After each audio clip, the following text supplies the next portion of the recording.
મધ્ય ગુજરાતની સૌથી મોટી એટલે કે વડોદરા શહેરની એસએસજી હોસ્પિટલમાં વિશ્વ કેન્સર દિવસના ઉપલક્ષમાં ફિઝિયોથેરેપી સ્ટુડન્ટોએ જનજાગૃતિ કાર્યક્રમ યોજવામાં આવ્યો હતો। એસએસજી હોસ્પિટલના ફિઝિયોથેરેપી ડિપાર્ટમેન્ટમાં કેન્સર ડેની ઉજવણી કરવામાં આવી હતી।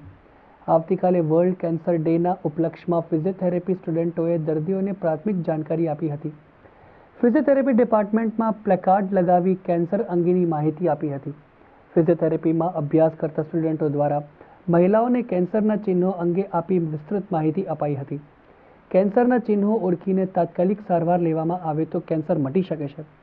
કેન્સર માટે વેક્સિન પણ સરકાર દ્વારા ઉપલબ્ધ કરાવવામાં આવી છે। ફિઝિયોથેરેપીના સ્ટુડન્ટોએ કેન્સર દિનની ઉજવણી નિમિત્તે એકબીજાને કેન્સરના જાણકારીની ટેગ લગાવી હતી। મહિલાઓને સર્વાઇકલ અને સ્તન કેન્સરના વધી રહેલ કેસ સામે જાગૃતતા ફેલાવી હતી। અત્યારે અમે લોકોએ સવારમાં બધા પેશન્ટ માટે અવેરનેસ રાખ્યું છે। અહીંયા ચાર્ટ્સ અને બુલેટિન બોર્ડ પર બધી જે ઇન્ફોર્મેશન જે અગત્યની છે એ બધી અમે લખેલી છે।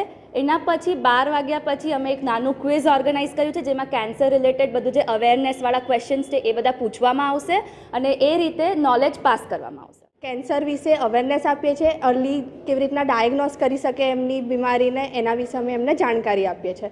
અને અમે મેઇન અત્યારે મહિલાઓને બ્રેસ્ટ કેન્સર અને સર્વાઇકલ કેન્સરના ઇશ્યુઝ વધારે થઈ રહ્યા છે, જેના કારણે મોત પણ થઈ રહ્યું છે। આટલી બધી અવેરનેસ, આટલી બધી લોકો માટે જાગૃતિ આપવામાં આવે છે, અમે એમના માટે બહુ જ આભારી છે। અને આ જ વાત આપણે આમાં ફાઇનાન્સ મિનિસ્ટરે આપણને બજેટમાં પણ કીધેલી છે અને એક સારા જાણીતા હિરોઈનનું બી કાલે ડેટ થઈ ગયું, તો આવી માહિતી મળતી રહે, લોકોને અવેરનેસ મળતી રહે, એ માટે આ લોકો જે ઇનિશિયેટિવ લે છે એ ઘણી સારી વાત છે।